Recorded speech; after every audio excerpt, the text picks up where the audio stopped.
How to sync Goodnotes from iPad to Windows. Now in this quick video, I'm going to show you how you can sync Goodnotes from your iPad or Apple into your Windows PC. It's very easy. So the very main thing that you want to have to do is to make sure that your syncing option is turned on.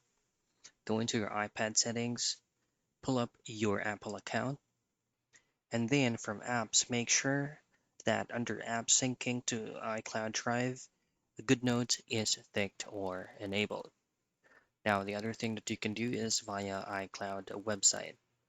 If you go ahead and log in into your iCloud account, pull up the Goodnotes application from iCloud and make sure that you have set up syncing option from iCloud into your Apple account.